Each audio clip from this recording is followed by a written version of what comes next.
Well, Patrick, thank you so much for your time. First of all, I'm a huge fan myself. And before I just begin, I want to tell you a little story. My very best friend from back in college was going through a very rough time when I was in New York, and he came out of it by watching a lot of your content. So I want to thank you on his behalf. Anytime. Thank you. Thank you for sharing. No, and the reason I wanted to also share that story is because it plays right into what I did want to talk to you about. I think you're a very broad persona. You can talk about a lot of things, and you're very charming when you talk about it. But I find that this might be a somewhat interesting moment to sort of talk about what it takes for a man to be successful in modern life. Is that a fair question? Sure. Yeah. Okay. Yeah. Okay. Let's begin. Patrick. I want to start you off by asking you. And you spend a lot of time talking to people on media, off camera.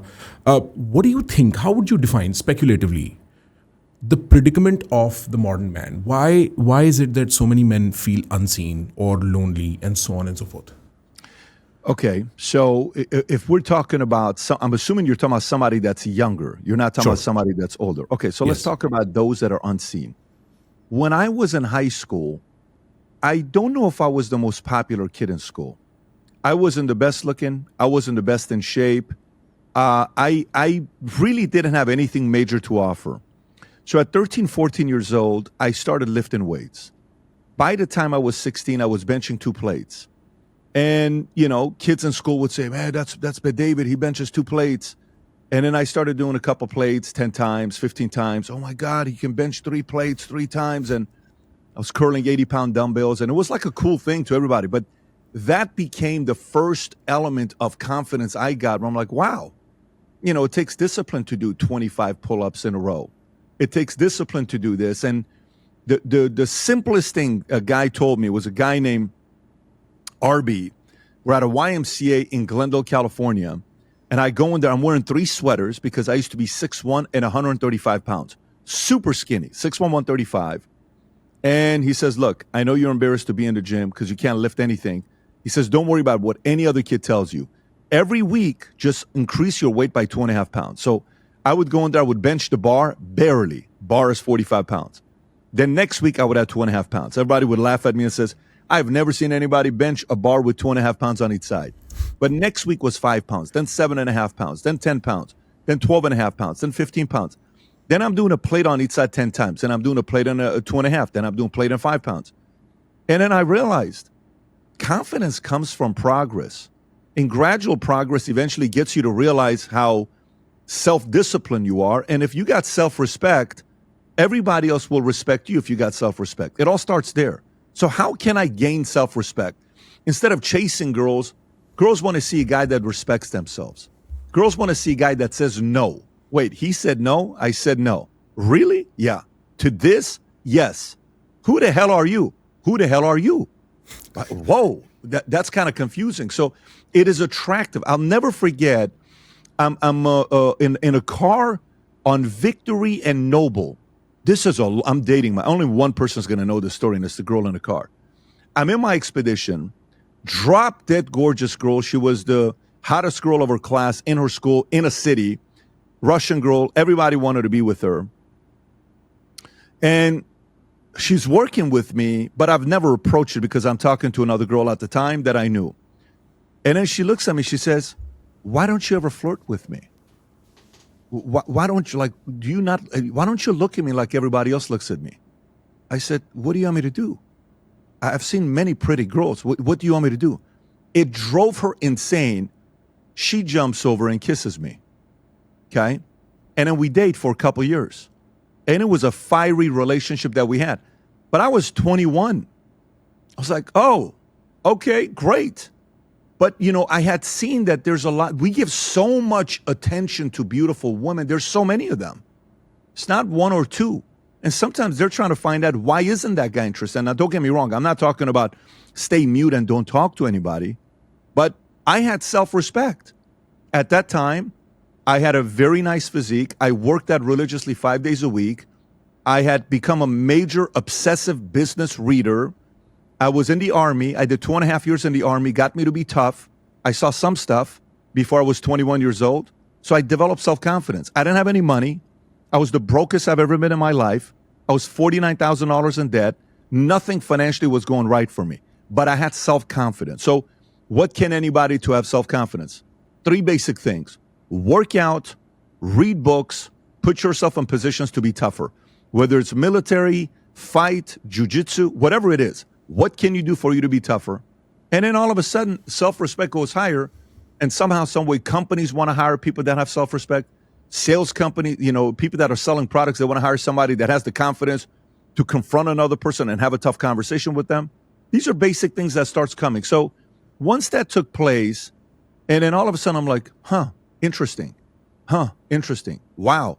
Then I said, what can I really turn this into? And then obviously later on it turned into what it is today. Well,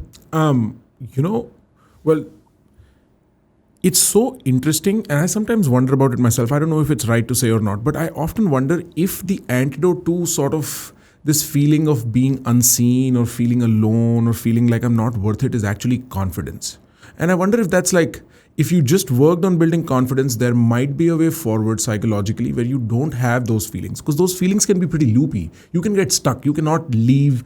Progress becomes close to zero. And then it's just a loop. Life becomes very loopy and you don't escape that. Do you think the confidence that you're talking about, for instance, with self-respect and so on, actually allowed you to visualize yourself better, therefore move forward better and so on and so forth? Is there a link there? Yeah, it could be. It could be. But I will also tell you this. There is nothing more unattractive than acting, speaking, walking, moving as if you're a victim. It is the most unattractive quality in the world, especially when men have it. Not women. When men have it. Especially when men have it. So unattractive. When you're bitter, unattractive. When you blame, unattractive. When play the victim, unattractive. Especially towards women. Now, when I first started my business and I was by myself, nothing's going right. I have nothing going on. I ran out of my money. I'm paying my phone bill, my Nextel bill, by $40. And they're telling me, we'll keep it on for 4 more days. I would negotiate with Nextel to keep my phone bill on for 4 more days, because back in the days, my phone bill would be $1,000, $1,200 because I'm calling that was my phone. So I would call everybody and try to sell. And Nextel eventually came out with a $99 unlimited program. That saved me a lot of money. But I used to constantly have to do that. And I would come home. I can't whine to my dad because my dad never wanted me to start a business. He wanted me to be a cop and stay in the military. So I can't complain. I can't say, you asked me to get into the financial services. This is so hard. I can't. I chose to get into it. He asked me to be a cop and stay in the military. So I can't go bitch at my girlfriend and say, it's so hard. She's looking at me as the leader. Eventually, I realized I found a handful of guys that were running a business like me. And we would hang out and go to lunch and dinner. A couple of them were negative. So eventually I distanced myself of the 2 negative ones. And I only went lunch with the other 2 that I knew were going places. And when we would talk, that dialogue that we would have was a form of a therapy. I'm like, oh, men are supposed to go through tough times. This is normal. This isn't a big deal. It's not just me that's going through this. I shouldn't feel sorry for myself. Great, let's go. And then at every level, there is victims. At a level of people making 6 figures, they have people that make, the top 2% of the 6-figure community that don't make any excuses, then there's the rest of them. And at $1 million, they're still victims. That's why they get stuck at $1 million. They don't go to 10 million. At $10 million, there's victims. That's why they get stuck at 10 million, don't go to 100 million. At every level, believe it or not, there's guys, well, it's your market is tough. Look at AI, what it's doing. Stop. It's a language. So I just think you have to be aware of what is an unattractive language to speak to, especially women. I'm having a conversation with one of my guys who's one of our clients at BetDavid Consulting. We run a consulting firm. If you go to betdavid.com, you'll learn more about it. But we have clients that engage with us from 10,000 businesses from 60 plus countries. This one guy who's in Dubai, he's a French guy, does very well in business, just had a kid with his wife. And he says, how do I manage when I'm going through a rough day and coming home and, talking to my wife about my problems? I said, you don't do it. He says, what do you mean? I says, what is your impression of how you want your wife to look at you? She wants me to look at the leader. Okay, great. So do you think your wife wants to see you come home every night dumping all your problems on her? No. Do you think leaders do that? No. Then what impression does it give you to do that? Now, maybe he saw his father doing that. Maybe he's got his friends doing that. Maybe he's a little bit feminine, like he's a metro guy. Who knows? Some guys are feminine. I'm not saying he's gay. I'm just saying maybe he's a little bit feminine. There is some guys that have feminine qualities, right? You know what I'm talking about. Yeah. So I said, create a bond with other men to have these conversations with. Maybe once a quarter, if you and your wife are talking and you want to share a little bit of what you're going through, that's good for her because that shows her you trust her. The other night we're having dinner, my wife and 25 other people, they're asking her questions. And they're like, what percentage of the things that Pat deals with does he tell you? Pat doesn't tell me anything. I find out, like when I was selling a company, she found out we were selling the company a couple days before we sold the company. Now, she knew I was going through the process for 3 or 4 years, but she had no idea what number we were selling it for. And then we sold it. She's like, babe, we sold it for that number? Yes. So to me, it's all on what type of an impression do you want to give your wife, your girlfriend, the woman around you? But if there's one thing, when I hear people talking about, you don't know what it is to be a woman today, you don't know what's going on with Tinder, you don't know what it is with these girls today, it's just speaking like that is an unattractive way to start. Right. Yeah, no, I understand. I feel like speaking like that to yourself also creates the situation where you enter less confidence and less mobility and less agency as well. Because anything you say, you don't just say to someone else, you also say to yourself. You hear yourself talk about it. It builds your relationship with your future in a certain way. And, this is my sense from having a conversation with somebody about male mental health very recently. And they were asking me, why do you think are men a certain way? And I was like, I'm not entirely convinced that men actually get better from talking about their feelings whatsoever. I think men get better from acquiring control over their environment, that they need some kind of mastery or excellence over their craft or their skill. And if you look at the natural experiment of males as a species, whenever they go through something hard, they end up in the gym. There's a reason for that, because it's a controlled environment where I can do what I'm supposed to do and get the results that I'm supposed to get. It's a very, very left-hand equation is equal to right-hand equation kind of a thing, which is not how life is, but it's a microcosm of life, and it begins to train you. I remember for myself, I grew up fairly overweight in school, and I had a lot of insecurity because of that. The first time I realized I could do anything in life is when I lost weight. And I was like, wow, the world is this broad open place and almost anything is possible. All I have to do is dream it, go after it, obsess over it, and never tell myself it's impossible. There's just no way it's impossible. Something will figure itself out. Maybe it's not that, maybe it's an offshoot of that, but you have to walk down the path with conviction. Is that a fair characterization? It is. I think it is. Again, the amount of people you see going through exactly the experience you had when they lose weight and they're like, wait a minute. What am I now capable of doing? Because first book I wrote, I've written many books, but the first book I wrote was called 25 Laws for Doing the Impossible. And when we would go on campaigns with our insurance company, we would talk about what's the next impossible we're going to be doing, right? What is it? And, first step of doing the impossible, you have to recreate yourself. How do I recreate myself? I have to kill the old me. How do I do that? Do I sit there and say, if I go the way I'm going right now, what is the trajectory for me as a product? Well, you're probably going to end up being bitter, poor, broke, miserable in your 50s. If you keep going like this, that's going to be a life. Unhealthy, unhappy, you're going to blame everybody. No, I don't want that. Great. Then what do we need to change? What do we need to recreate? And the concept of recreation, it is a very, very difficult thing to do, because what it's telling you is the current you is not good enough for the next level. Nobody wants to hear that. Nobody wants to hear that. And by the way, this is at all levels. I'll sit down with guys that are worth $50 million. And they're like, well, we want to do 100 million. You're not going to do it. Why? Why do you think you flatlined the last 3 years? Why do you think that is? I said, tell me your schedule, because I have a feeling what you're doing. Well, I work from home, but I'm always watching what everybody, I got cameras. That's not working. You're being a detective. That's not leadership. If you want to be a detective, go be a cop. But if you want to be a leader, get to the office and work and drive and set the example for others. You don't want to drive the company to the $100 million. You want your guys to take the company to $100 million. You don't want to do the work. You're good enough to go from 0 to 50 million. You're not good enough to go from 50 to 100 million. And let me tell you what's about to happen to you. What? You're about to lose your best account that you just told me right here, XYZ company that does 32% of your top line revenue. You're about to go from 50 million to 35 million. in the next 6 to 12 months. You think so? How do you know that? Because that's the law of business. People realize when somebody is no longer engaged, they go to somebody else that is engaged. People realize what's going on over there. I got a message yesterday from a guy that's an engineer at Meta. He sends me this message saying, look, I love my job. I love what I'm doing. I'm an engineer. I make $5 million a year. He's one of the highest paid engineers they have at Meta. He's making very good money. He says, but I don't feel like I'm changing the world right now. And I want to go to a different place.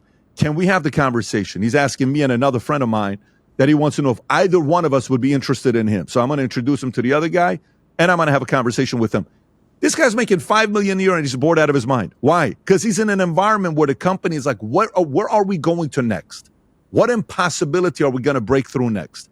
And maybe he's not working directly with market. Maybe he ought to. But to me, the idea of you going back, sharing your story of losing weight, and then that made you realize maybe I can do something special in my life, that seemed like something impossible. And by the way, do you know how many times you have to overcome something that's impossible? Only one time. You overcome it one time, you figured out the formula. Like, wait a minute. I never thought I would be 205 pounds. I used to be 320. Are you kidding me? If I can be 205 pounds, I can make $1 million a year. Go. If I can make, I just made $1 million a year. Dad, I just made $1 million a year. No, you didn't. Let me show you the deposit this month. What? If I can do this, can I do that? Wow. And so that becomes the excitement, but if you choose to recreate yourself at every level. Just because you recreated yourself one time doesn't mean the next level is going to be okay with that. It needs a new version. It's almost like playing a video game and you overcame one level or one boss or one enemy, whatever it is. And now you're going to the next level. You're very good at level 1. You suck at level 2. Then you overcome level 2. You're good at level 2, but you suck at level 3. And by the way, if you're suck at level 3, you probably are horrible at level 30. You would die in the first second. There's levels to this game. So you have to constantly stay in this recreation mode. Yeah, is there an active way you prescribe people recreate? Because I feel like you come across that problem quite a bit, right? Like with your consulting thing? Yes. I mean, look, the most important thing is if you can sit with somebody that is not afraid of confronting you. The art of confrontation is a very natural thing at the highest levels. Very. I'm about to go right now to speak at an event called America Business Forum. Messi spoke last night. Trump spoke yesterday. I want to say Will Smith is speaking this morning. Jamie Dimon is about to go up in the next 2 hours. Then it's Witkoff. Then it's myself. Then it's Nadal. And I think it's Bezos today. There is nobody that's on that stage that hasn't mastered the art of confronting people. Nobody. Mm-hmm. Messi has to confront his teammates. Messi has to confront his manager, his boss, his agent, his wife, his enemy. And most importantly, Messi didn't get to where he's at without other people confronting him. When he won the World Cup 3 years ago, everybody remembers that when, Mbappe scores 3 goals, they come back and they win it. And it was the most incredible victory I've seen for a country to win. Somebody had to overcome it with him and say, listen, you're not going to win by being passive aggressive and just being a great player. You have to push your peers. You have to bring them together. You have to build a relationship. You have to do certain things. He did. Jamie Dimon is not going to be the CEO of the biggest bank in the world if he doesn't confront presidents, clients, executives, the board, his family. That doesn't happen. So to me, you need to sit with somebody that is not afraid of confronting you in a respectful manner and being able to identify your blind spots that maybe you don't even see it yourself, and you have to be open to it. You have to be open to receive it.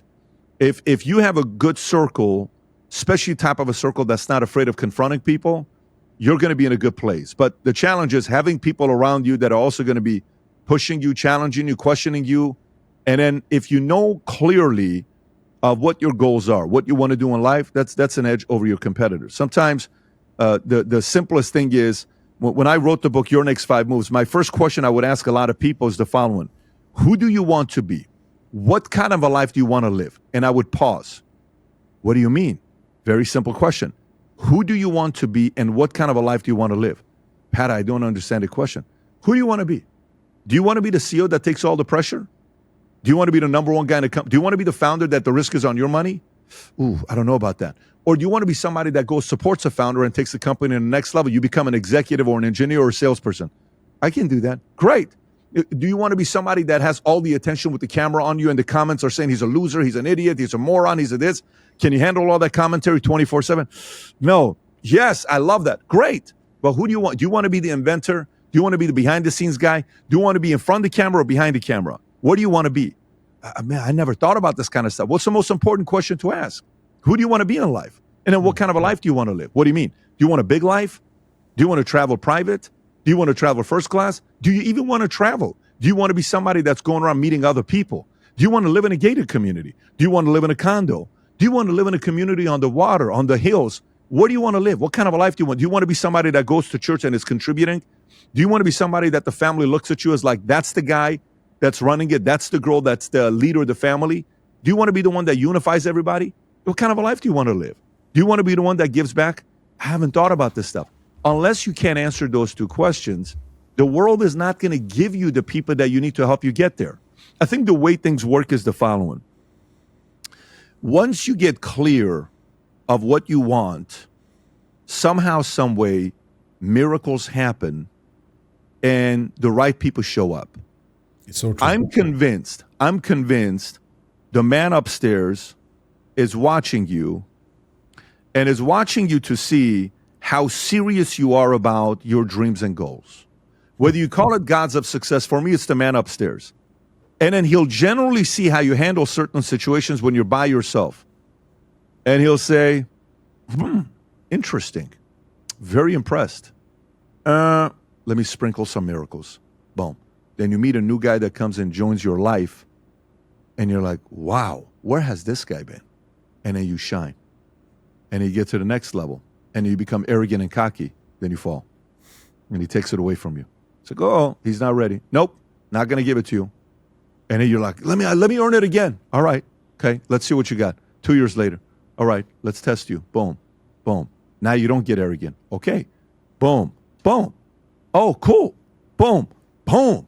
Then it keeps giving and giving and giving, but it's a tough thing to have if you are not clear on who you want to be and the kind of a life you want to live. With due respect, and I think you're spot on. I mean, I had a very hard time answering that question over this entire year. I'd been wondering because people would ask me, with the following I'd built and sort of the media presence I'd acquired, I was like, what is your goal? What are you trying to do? And I was like, that's a very good question. I've tried to think about it over and over, go over it, but there seems to be no clear answer. I can say 40 years down the line, I want to be this guy, or 50 years down the line, or 20 years down the line. I just could not figure it out. And then I was in Miami only last a month and a half ago, and I was walking down the street someplace listening to some stuff on my earphones, and it occurred to me, it's like, what if I shorten the timeline? What if I say, what do you want to be in the next 5 years, or maybe 3 years, and begin with just imagining that? Can you say what you want in the next 3 years? And I was like, yes, I do. And the minute I said it, the minute I knew, something changed about my life. Since then, I felt much more in sync with who I am. I feel like I now know answers to questions in instinct that I would otherwise struggle with, and I can make decisions much more decisively that I would have otherwise stalled on. And yes, magically people appear and they all want to contribute on my mission. What is this? Including you, by the way. I mean, you appeared from an email, right? And I'm like, wow, this can happen if I wanted for it to happen. So there is a certain magic that comes with clarity, huh? Almost like from an email. Tell me more. Well, I figured halfway through my journey in the US, I was on a tour trying to record a podcast with a lot of people in America. I figured that what I wanted to really do with this is take my podcast global. I think there's a huge English-speaking population in India, and they want to speak with the rest of the world, and the rest of the world, including yourself, wants to speak with the people of India. And I'd love to make that happen. I'd be great at doing that. I would enjoy it. As a matter of fact, I watched more Valuetainment than I watched Bollywood movies. So for me, talking to Patrick is much, much more fun than what I would be doing if I was just doing what I was doing previously. So, I mean, I didn't expect the email would work out. You know what I'm saying? I went to Mumbai almost 10 years ago, right? I went and spoke at IIT Institute. I've seen that video. And I was with Divyang Turakia and was it Arundhati Bhattacharya, who was the chairman of State Bank of India, I believe, at the time when we were speaking. And I had an incredible time in Mumbai. Incredible. You have an insane memory, brother. You can just recall names 10 years ago. Indian names at that. I remember going to her place and we were at her penthouse speaking with her brilliant. She was running a company with a couple 100,000 employees. And she was so poised, calm. And I talked to Divyank, and he and his brother had built a real good business for themselves, multi-billion-dollar business. I went to their company, walked around. We laughed a lot, he and I. He was a funny guy. But it was a very, very good experience when I went there. Truly, I had such a wonderful time when I went there, to the point that I followed up and tried to interview multiple economists and businessmen in India. I think India is a very, very interesting economy. Very. And especially the next 10, 20 years with what's going on there, and how much of a power player you guys can be. You kind of play in the middle where you want to do business with China, but you also want to do business with America, where you want to, it's a very interesting way you guys dance. And how, Steve Jobs, not Steve Jobs, but Tim Cook moved 60 million of the iPhones he was making from China, big portion to India, 25% of it. I watch India very closely, and I'm enamored. I go to places here, and I'll walk around on a floor of engineers, 80% they're Indians, 80%. And if I was running India, I would probably want to keep my IIT guys in India. I don't know if I would want to give them up to any other country. I would want to keep them. So I always think about it. I always think about, what you guys going to be doing with there's a video of IIT grads and MIT grads. And I don't know if you've seen this before or not, where IIT grad, they go and ask both of them basic questions. How do you do this? They give them pieces. And they go into the next MIT guy. They don't know how to do it. They go to the IIT guys. They're like, how do you do this? Oh, it's easy. Boom, boom, boom, boom, boom. Really? Boom, boom, boom, boom, boom. Boom, boom, boom, boom, boom. So it showed that graduates from IIT are ahead of graduates of MIT, and a lot of companies in Silicon Valley and places here know it. But if I was running India, I'm like, guys, let's keep those brains here. We don't want to give them to anybody else. Now, if I'm in America, guess what I want to do? I don't want them to go anywhere. I want them to come here. But there's a whole different competition that's going on with that we're not going to get into. Yeah, it's a very controversial take right now to say something like that. Funnily, I don't. Honestly, sitting out here and having lived in America for so long, I think it's just so funny, and I feel like it's so artificial and it's so pointless. But let's not get into that. I want to get back to success. And by the way, thank you for all those kind words. We've actually followed in India, and not just in India, in our organization, we followed you commenting on India a bunch of times. And thank you so much for those kind words on behalf of everybody watching. We appreciate that. And we actually value your show quite a bit. I've seen, the way you had the Tate brothers on at a very controversial moment, and you held the ground without falling off balance, because they have a very strong frame if you talk to them. And they were going through hellfire at that point. Brilliant stuff, Patrick. But let me get back to something. If you think of success, do you think it's money? Do you think it's fame? Do you think it's power? Do you think it's a combination of all of it? Or do you think it's something like freedom, like the way people talk about it? Great question. I think it's different for everybody. I think for somebody, success could be the way you look, the way you present yourself. Success for some, it's family. Do I get a chance to come home and have dinner at 6 o'clock at night? I'll never forget, my wife and I are dating, and prior to getting married, I wanted to go to a Christian counselor. It's funny, we just found his business card yesterday while we're moving all this stuff out of garage. This is 17 years ago, and we just found his business card. I was cracking up. But we go to this Christian marriage counselor. And I said, okay, so how long have you been married? 33 years. Amazing. What is your key to success? For 33 years, every night, no matter what happens, we have dinner at the house at 6 o'clock. I said, do you think that's the key to success? Yes. Any marriage I've seen that's worked out, they follow this rule. I said, awesome. Here's $150, whatever the dollar amount was. I said, I appreciate you. 5 minutes into it, I give him the money and I walk out. He says, what are you doing? I says, no, nothing. I'm not doing anything. I'm just telling you, I appreciate your advice. But we have an hour. I said, I already got it. It's not going to work out. Why not? I said, what do you do for a living? He says, I'm a school teacher. I said, what does your wife do for a living? She's a school teacher. I said, I'm not a school teacher. I'm a business owner. She's a business owner. I'm not going to sit here and, have you tell me that for me to succeed in marriage, I have to be home every night at 6 o'clock. I said, let me go find somebody else whose life is way ahead of me, 10, 15 years ahead of me, and let me ask them what's the key to having a successful marriage for somebody that's very busy traveling. So I go and I meet, and then eventually we get to this one guy who runs a massive church, 20,000 members, who's always on the road. And he married myself, and we're very good friends till today. I meet with him. Then I have my wife go and meet with his wife. And his wife said the most powerful thing to my wife. She said, "Are you sure you want to marry Patrick?" She says, "Why?" He says, "Because you're going to have to share him with the world." "What do you mean?" "Because your husband is like my husband. He's going to be talking to a lot of different people.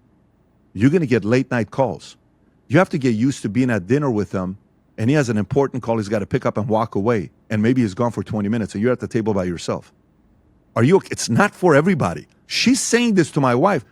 Then she says, "I have a top 10 list of how to make my husband happy." Says, "What's on the top 10 list?" She goes through one by one. Food, kids, home, warm. Says number 8. Anytime my husband wants me to please him, I got to please him. She says to my wife, "My husband says that should be number 1, but I put it at number 8.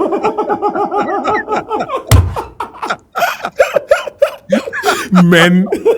So she comes home, and I said, "So how was the meeting with the pastor's wife?" She says, "Babe, you won't believe it." She tells me this whole thing. I'm like, she's the best, right?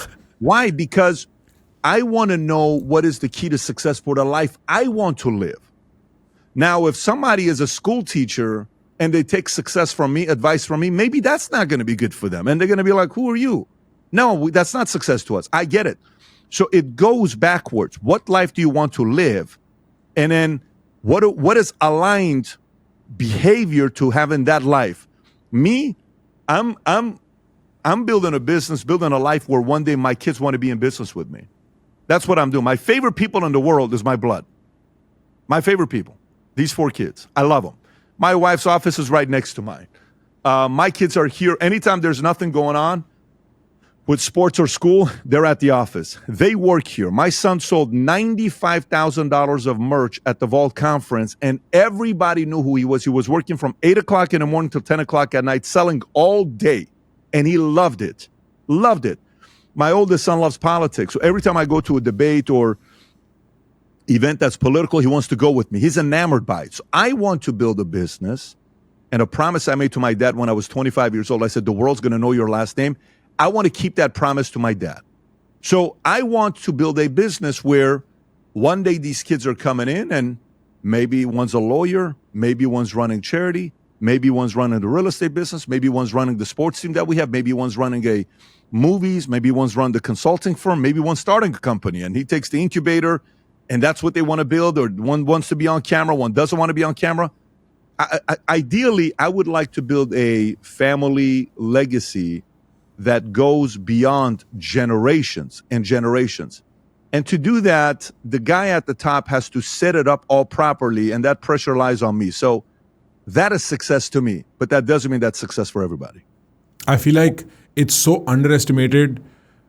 If you tap into the love you may have for your family, if you lean into this unbelievable pool of love, respect that you have for your father or your mother or your wife or your kids and so on and so forth, it's unbelievably motivating. I feel like that's such a pool that people could just tap into if they wanted to. I feel like Americans by and large, brother, are so disconnected from their family. They're so ahistorical in their existence. They're all moved away. As soon as they're 18, they're asked to leave. And the connection fades over time. Politics gets in the way. Some ancient traumatic history gets in the way. And people lose touch with their own continuous line all the way back to infinity. That's what your parents are. And I find this to be beautiful about Indian culture, how at least we attempt to love our parents, as difficult as that might get sometimes, right? And I also know, this is my feeling, I'm 3 weeks away from getting married. This is the first time I'm getting married. I'm all of 30. And my sense is that the biggest decision I'll make towards or against my success is the person I marry. And it's the most underrated aspect or ingredient that goes into success. Is that a fair characterization? There's no question about it. And by the way, congratulations. Thank you. Did you say you're 30? You're 30 years Almost old? 30. Married? Yeah, 29, yeah. 29. So how old was I? So 2009. I was 30 as well when I got married. I got married 4 months before I turned 31. So I got married at 30 years old. We're cleaning up the garage. I find a book that this Gutierrez family gave to me 17 years ago. And it's quotes by people that have been married for 50 plus years. Quotes by people that have been married for 50 plus years. You open it up, first quote: marriage is the greatest mistake you'll ever make. I feel like people are only willing to tell me the truth now when I'm 3 weeks away. Why was this like not happening 6 months ago? Well, let me tell you, it's not easy because of the following reasons. This is why it's not easy. And I'll tell you why it's wonderful. Let's talk about the part why it's not easy. You're having a person who is a complete different personality to marry that is going to change. There was a quote a person told me many years ago saying, women marry men hoping they change and they don't. Men marry women hoping they stay the same and they don't. And they don't. So look at me enjoying wedding jokes, marriage jokes. You're going to be like, wait a minute, what happened? Wait a minute, what happened? Wait a minute, what happened? Right. And you're going to be like, same guy I was 20 years ago, 10 years ago. So, but it's challenging. You're marrying family, you're marrying, in this case, are you marrying somebody that's Indian? So traditions all the same. Or she's not Indian? No, she's Mexican-American, Catholic. She's Mexican-American. Yeah. I married a white girl. I didn't marry Middle Eastern. So our traditions are very different, right? So you're marrying a different tradition. I married a different tradition. I'll tell you a funny joke one time. I don't know if I've told this joke on camera. So I go to meet my wife's family, I think on her mother's side, and they live in Arkansas. And in Arkansas, they've never met people looking like me. Never. They're all white. So I go there, and we're at this one place, and they're all having their hot dogs and stuff, and so how'd you meet Jennifer? How did you and Jennifer meet? And they're very, calm and gullible people, which to me, I love gullible people. They're the best. And they say to me, so what did you do before? I said, are you guys comfortable if I tell you the truth? Yeah, of course. Are you going to judge me? No. I said, well, I used to be part of the Taliban many years ago. And I found Jesus. So I tell him this. I'm not even kidding with you. I said, but I found Jesus and he changed my life. And for 30 minutes, I'm telling them this, and they're asking me questions. And they're saying, now they don't realize I'm born Christian to an Armenian mother, to a Assyrian father, but I was born and raised in Iran. So in Iran, I lived there 11 years, and then we escaped to Germany and we came here. They're like, you got to be kidding me. I said, yeah, it was a very interesting life to make the transition because it was very explosive before, and then trying to live a peaceful life, and I'm reading the Bible and I'm doing this. So my wife comes, and someone used the restroom, and I see them from the window, and they're all like, Jennifer, do you know who you're marrying? Do you know this man? Do you know what he did? Yeah, of course. We met in the insurance company. And she's just no, he was in the town. He was in the town. No, he wasn't. He just told me. I come outside. Jennifer's like, babe, you didn't. I said, I told them that. They are. We had so much fun that night, but it was a joke. They're from Arkansas. They've never met a Middle Eastern guy looking like me, 6'4", 240. They're like, who is this guy? But you have to have fun. You have to joke. You have to laugh. When my wife was pregnant, every time she was pregnant having babies, secret recipe was making her laugh when we were in the room, and you're kind of going through the whole process. You're telling jokes. You're making it light. There's going to be so many difficult moments that you're going to face. Some that 90% that you won't be able to predict. It's unknown. For everybody, it's different. And if you guys can find a way to keep the right values and principles that you share together in the front of it, and find ways, like I remember one time my wife kept calling and saying, hey, I want to spend this family $10,000. I want to send these guys they need money. And I said, babe, I'm not doing this no more. She says, what do you mean? I said, I'm not doing this no more. What are you talking about? We're going to have 3 accounts. What are the 3 accounts? My money, your money, our money. Really? Yes. My money, I do whatever I want to do with my money. Our money, we only do things that is for us collectively together. Your money, you do whatever you want. I don't want to be bitter towards you spending money towards a cousin that's rehabbing, coming out, whatever. This is not a true story. I'm just saying, I don't want to. be upset about where this money is going. And I don't want you to ask me permission. I don't. If you want to buy, like I told us, I'm not buying big purses for you for 7 years. You only get coached from me for 7 years.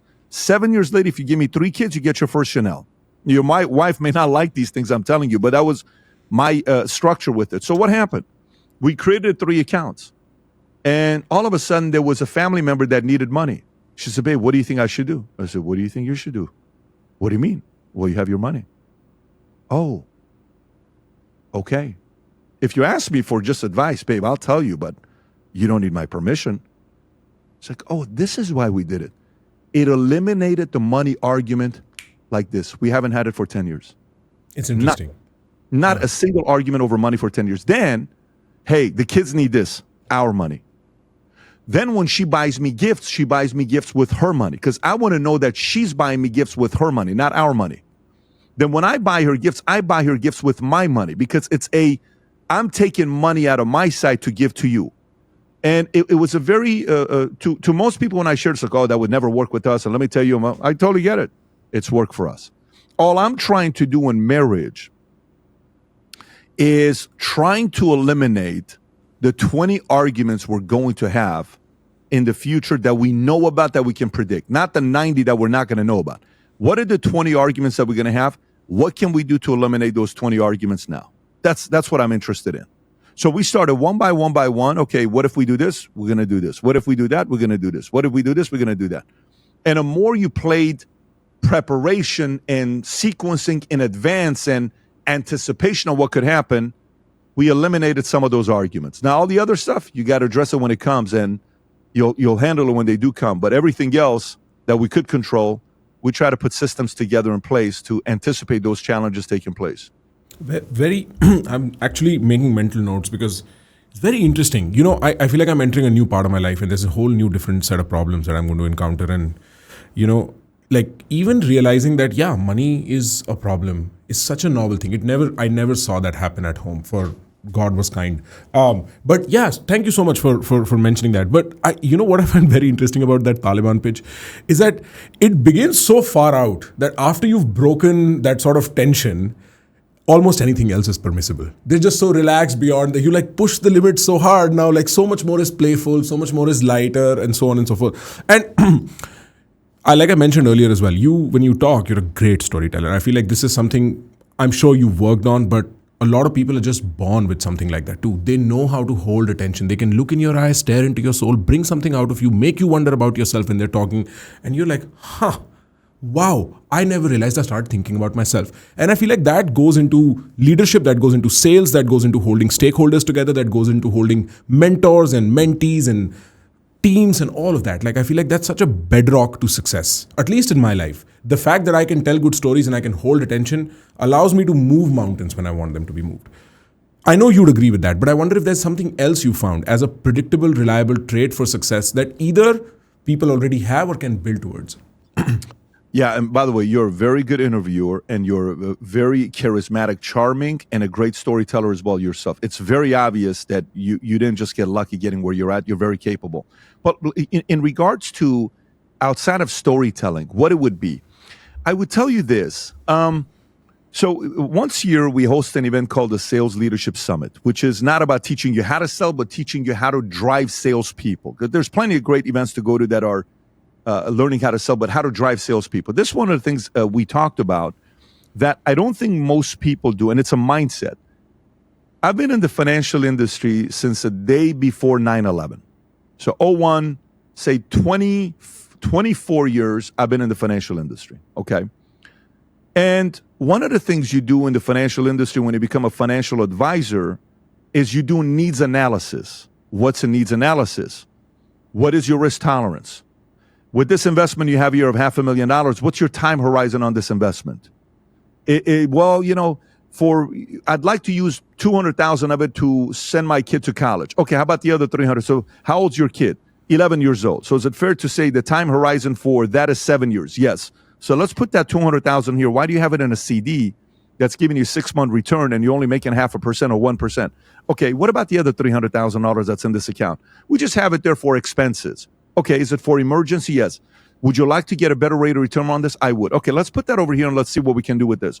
All right, when it comes down to your property, what's the interest rate? What are you paying on it? What's the kind of a loan that you have? Why do you have a 30-year fix? Why do you have a 15-year fix? Why do you have an adjustable?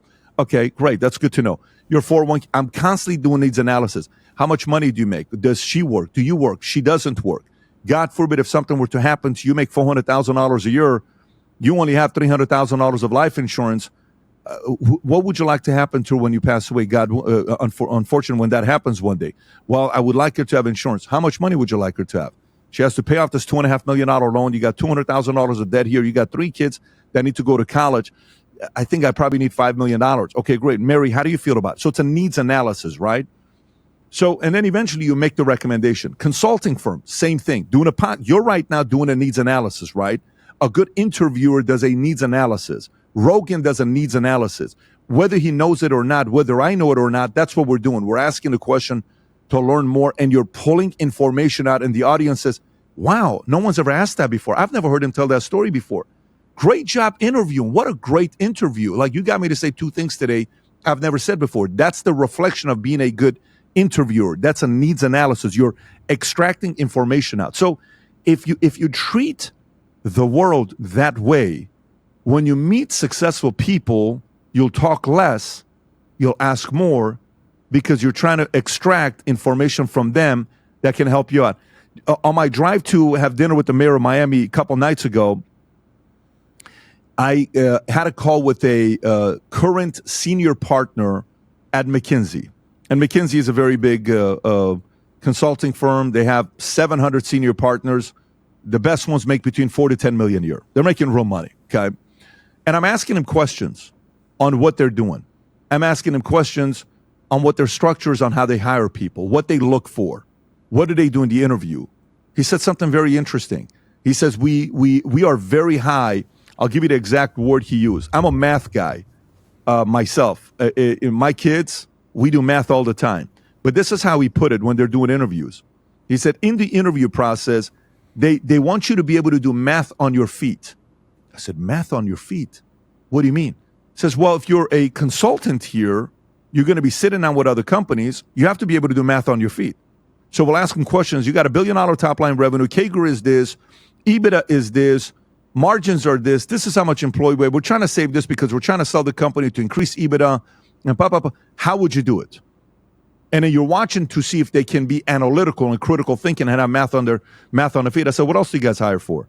We hire for leadership and impact on non-business activity, charity. We like military. We like that if you went to college, you were involved. Okay, great. What's the last one? We want a minimum of 1,400 on your SATs. We don't care what school you went to, but we want 1,400 on your SATs. Why is that? I did an hour of needs analysis, and I took all these notes when I'm on the call with them. I'm learning. I'm more successful than the guy on the call. He's been there for 25 years. But he has more access to information on how, the biggest consulting firms in the world do it. So I'm the student in that moment. If you can be in more situations where you're treating it as a needs analysis and you're learning, you're ahead of the game. And I don't think enough people do that. I think most people want to seem interesting instead of being interested, and they miss the opportunity on learning. So I would say treat everything you're doing with your kids. Do a needs analysis. How was your day? Tell me about it. What happened in math class? How was soccer practice? How many goals did you score? Who performed well? What feedback did the coach give you? Oh, interesting. Can you show me with your footwork what he said? Yeah, he told me to do this. Why did he tell you to do this? Because of this. Oh, interesting. That was good feedback. Okay. Now, you're doing a deeper layer instead of, oh, you had a good day? Yeah. Okay, good. Sounds good, buddy. All right. No, treat everything as a needs analysis. I read a book, and since you're getting married, I'll tell you this last story on this part. I read a book, it was called Thank God It's Monday. It was written 60 years ago by a psychologist who does, a lot of therapy for husbands. And thank God it's Monday. The premise is the husbands can't wait for it to be Monday to get away from their family because it's so chaotic on the weekend. And he said, after 15 years of being a marriage counselor, I realized what the most successful fathers and husbands did that made the marriage work and kept the kids together. And he says what it was is they understood that every direct member of your family, your wife and your kids, all they needed was 5 to 15 minutes of one-on-one attention on a daily basis. So how was your day? What happened? Great. And then what? Really? And then this? And then that? Unbelievable. Okay, cool. All right, baby, how you doing? What happened? So but you're doing a needs analysis and you're listening. And unfortunately, that's a skill set. As easy as it is to get good at listening, it's very hard today because the world is so noisy. Yeah, I mean, also the cognitive load of just always having things on and then not being able to accommodate more. But I feel like what you're simply talking about is one version of the word, like pedestrians would call it curiosity.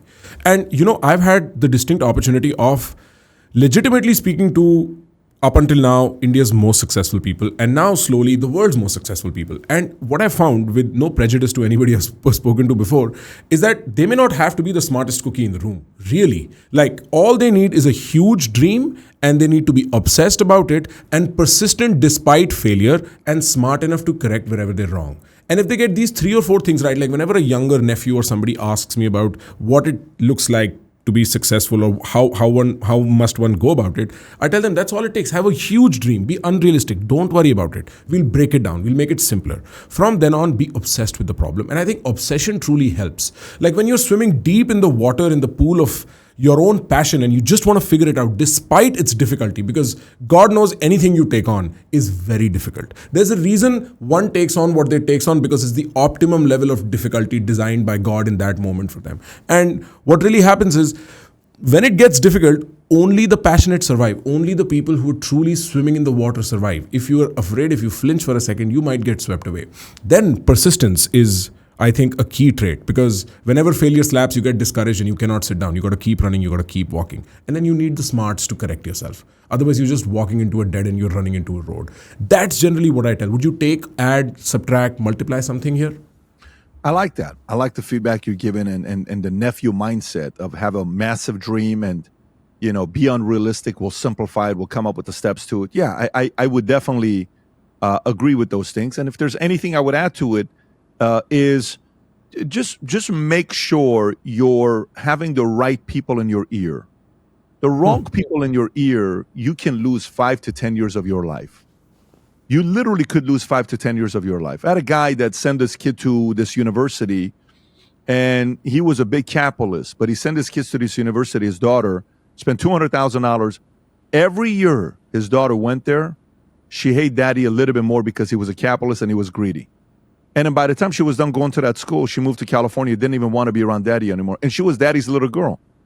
You have to be very protective of who you allow that's in your ear. Yeah. It especially when you're younger and you're impressionable, it's even more important. As you age, it's still important. Today, if you go on Twitter, you don't even know what's right. I'm having dinner with a lady that's a massive influencer. We're having dinner a couple nights ago, and she says there is a website that you go to where folks will put $100,000 anonymous from an NGO, a charity, or whatever, and they'll say, we want you to take this $100,000 and we want these 28 names to retweet the tweet that we just put out. So this company reaches out to you. You got 1.2 million followers, and they'll say, we'll pay you $700 for this retweet. We'll pay you, since you got 2.8 million followers, we'll pay you $1,200 for this retweet. Anonymously, we'll pay you $300. This guy's got 600,000 followers. We'll pay, and then that $100,000, all of a sudden, you got 40, 50 people with millions of followership retweeted something that they may not fully agree with. And that video gets 6.8 million views. And you're like, oh, he must be right, because so many people are paying attention to it. It is such a difficult time to not get caught up on all this stuff that's happening behind closed doors. How much money is around the world in some of these places? If a guy wants to really create propaganda, the way propaganda was done 80 years ago, it's a very different propaganda today, but it's still happening. Propaganda is never going to be going away. So what do you do to not fall trap for propagandas? What do? You have to be very aware of some of the stuff that's going on. Sometimes your own family is going to pull a propaganda on you. My parents got a divorce twice to each other, and both of their families caused them to get a divorce. It was propaganda, constant, from one side to the other, and eventually they divorce each other again. Divorced, remarry, I'm born, divorced. Okay, that was their story.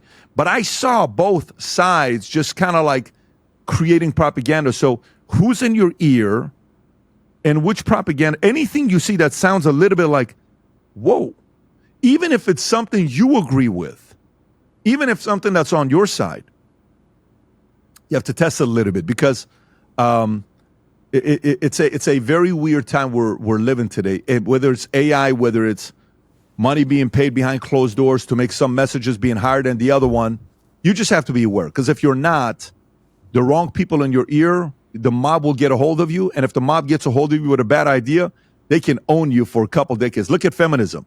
Look at how many women that marched for feminism 40 years ago, 50 years ago. Now they're 70 years old, being interviewed saying it's the worst decision I ever made. I'm 70, never been married, have no kids. I'm alone. I have nobody around me. I wish I would have never been a feminist because man never was the enemy. Too late. They caught you. The virus caught you. For 70 years of your life, the enemy was man. Man is not the enemy. Woman's not the enemy, but propaganda's got a hold of her. Feminism. So you just have to be nimble and just kind of, because sometimes you're going to be drawn to this side. You're like, oh, I'm going to go this side. Come back. No, I'm going this side. No, you want to dance here. If you're dancing here, you're fine. If you go extreme this, extreme that, you have blind spots, and it's unfortunate, but that's not easy to teach. That's probably the hardest thing to do today. Hardest thing to do today is all the underlying, it's just so challenging to do, and you got to be disciplined with that. Right.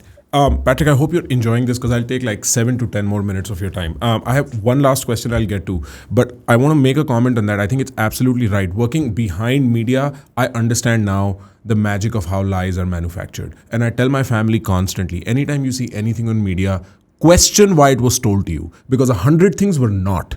And question why this thing in this particular angle was mentioned to you and why this is popular on Twitter and where did that come from? Because very often when I hang out on Twitter and I see all this anti-India stuff, I go into their profiles. They're not real people. They don't look like real people. They don't behave or talk like real people. Their vectors of attack don't look like they're genuine or authentic. And sometimes they are real people. I'm not saying they are not. But which is the chicken and which is the egg? What started what? Was it started by a perception that was manufactured and then people started repeating it, or vice versa? I want to ask you one last question. It's sort of a speculative theme. And I feel like we are without completing the conversation if we don't mention this. We have effectively changed the times. We don't live in the same era as pre-2022. I mean, COVID was a big bang. AI is a bigger bang, and it's going to change the way everything works. We have the hindsight because computers came and we all underestimated what that's going to do, and then the internet came and we all underestimated what that's going to do, but we live with the consequence of how they scaled. I think artificial intelligence is still in the CMD DOS era. It's in the text your chat and get response era. It's the most nascent form we'll ever see of this, right? And then eventually, if you're going to be overrun, I was in Vegas only last month, and I remember trying to make a call to room service for something. And I spoke for 3.5 minutes in my accent, in my vocabulary, to an AI bot which understood me perfectly. And so the blue-collar worker who would have otherwise received my call, gone. And that's the beginning of it. Coders, designers, poets, musicians, they're all feeling it. In LA, I was hanging out with my actor and writer and director, sort of like these Hollywood types, and they were all talking about the aftershocks. They don't know what to do with it. Nobody knows what to do with it. And so the bigger question, which grounds a man's life is grounded by his attempt for success in whatever shape, form, whatever that might be. The big question about how one thinks about success in this capitalism maxima moment of artificial intelligence. What should I be prepared with? What should I do? How do I protect myself? How are you advising people for that? Yeah, either if you're gonna choose to, if you're brilliant and you have a vision and you have the right people around you, right resources, you want to start a business and leverage AI to grow whatever you're doing, great, go at it. Number two, if you're afraid, if you don't know what to do, find a founder, find a company that you believe in their values, and increase your market value by learning certain skill sets that's going to be needed 2, 3, 4, 5 years from now, not skill sets that are needed today. And then that's your way of locking yourself in long term. But I'll tell you the last thing with AI. YouTube on July 15 came out with a new rule, which I'm sure you saw, is they are no longer monetizing YouTube channels that are just AI created videos without somebody like you and I speaking. They're like, no, we're no longer monetizing those channels. What do you mean? Do you know how many people had 10 channels making $100,000 a month doing all AI videos, AI script? AdSense turned off. What are you talking about? Multiple businesses were affected by it. What is YouTube saying? YouTube is trying to say, we want to kind of hear people talk. We want to hear you talk. We want to hear real human beings do stuff. Cool. Now, YouTube could have said, oh, keep doing it. Then they're saying this, we don't care if it's team people or team AI. We're team money. But no, YouTube said, we're team people. That's good. So as long as people are team human and not just going team AI, that's going to be there. The other thing I will tell you is the following. The reason why I chose to sell life insurance, when I was coming up, I could have sold real estate because every one of my friends went into real estate and mortgages, most of them. Some went into pharmaceuticals. Some went into selling clothes. Some went into selling cell phones. I went into selling life insurance. And a lot of people would ask me, why'd you sell life insurance? I said, because people don't, wake up in the morning. People buy a real estate property. They're not sold. They buy a house. They buy a car. They buy clothes. They buy everything. But nobody buys life insurance. 99% of people that own life insurance, they were sold life insurance. Who the hell wants to wake up and talk to a person about what's going to happen to your family when you die? Nobody. Somebody comes and knocks on your door. You say, not interested, not interested, not interested. Come on in. And then they sell you $1 million life insurance policy and they say, leave my house. It has to be sold. There is no AI that's going to replace selling life insurance. None. There isn't, because there is a build and report human nature to it. So, but real estate could replace a realtor. AI could replace a mortgage broker. AI could replace somebody, and it's already doing it. So I wanted to choose to sell a product that needs to be sold. That was one. The last thing I'll tell you here that's within this same exact context is the following. The more and more we go towards the AI side, so many of these companies that try to do 100% of their customer service with AI, they're shutting down their systems. So they went 100% AI, and they're coming back, and they're realizing clients want to talk to human beings. So they're coming back not 100%, but they're like, no, we got to be 50-50. We still need human beings. People still want to talk to human beings. That special touch of us, if right now you saw UFC come out and robots were fighting robots, would it be interesting? Maybe. No. Is it as interesting as a human being fighting a human being? There's something about it, because we all can get killed. So a mortal person's fighting another mortal person, man, I want to watch that. Who's the tougher guy? Who's the tougher robot? You think kids are going to, people who watch porn, you think porn is going to be robots? You think people are going to watch love scenes of a guy making up with a girl robot? You think a guy, oh my God, what a great love scene. No, I mean, if you do, it's a special niche. It's a very small percentage of people that watch weird things like that. We want robots. You think a love story, oh, he fell in love with the AI robot. You think these new robots that are going to come out and you can make their butt look like any way you want them, their breasts, their face, their lips, their hands, their feet. And for women, you can make them look any way you want them to make them look, their hands, their feet. You know what I'm saying? Anywhere. All right. Now what? He doesn't love you. She doesn't love you. You told them to love you. You know it's fake. Versus somebody you like, you pursue, and you get them to like you.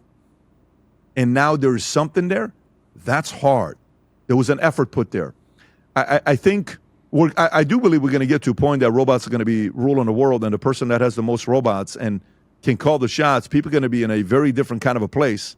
I do think the concern is the amount of control they're going to have around people, and I think some countries are going to fully go to that direction. And, the goal of some of us is to live in a place that's not gone to that direction, where we have the freedom, where we have certain choices. I think those countries are going to attract a lot of people. Hopefully America stays that way. But I don't think we're going to go fully the direction where team human's going to be obsolete and not needed. I think we're always going to be entertained by people who do impossible things. We're always enamored by that. Nobody's enamored by a robot that does an impossible thing. Okay, what ChatGPT did. All right. But if somebody can remember 78 facts about something You're like, whoa, who are you? You did that yourself? Man, that guy's smart. Hey, ask ChatGPT anything. Nobody goes around saying, look how smart ChatGPT is. It's not impressive. It's a robot. But a human being, different story. Yeah, no, to the UFC point, it actually happened 30 years ago in chess already. The better, like, computers got better than humans in chess in 1997, 98. And nobody wants to watch computers play chess against each other. We can learn from them, but we actually want to see Magnus compete with Gukesh or whoever else. There's an element to entertainment and there's an element to human touch that we just do not know how to live without. It makes things real when we watch a person on screen. But that's all my questions, Patrick. Before I let you go, do you have any questions for me? Where are you based of right now? Out of New Delhi, India. But I'm always traveling. So you're in New Delhi and your future wife's Mexican-American? Yes. And did you guys meet in the States? No, we met in New York City, yes. I was studying and working there for over 6 years. And that's when we met. And is she going to be moved to New Delhi or are you going to move here? For a temporary while, she will move here. But as I make my way to the rest of the world, she will move with me back wherever I go. That's the plan. And most likely in the States? Yeah, I think so. It's a happy medium for us. I love New York City. I've spent so much time there. It has all my adult life built into it. So I think, yes, it seems like it. LA sounds like an option. I don't know. We'll figure out. I want to roll the dice on that, but I think States is a very likely option, yes. I'm excited to see what you're going to be doing next. Thank you, brother. You're very interesting. So I'm very, very curious. I can possibly not say how much that means to me. Thank you so much, Patrick. Is that? No, I'm being sincere with you. You are extremely interesting, and I'm actually sincerely curious to know what you end up doing the next 10, 20, 30 years. I would like to stay in touch if that's possible in whatever way. And the next time I'm around wherever you are, I'd love to come say hello. Would love to meet you. Yeah? Would love to meet you. Sounds good.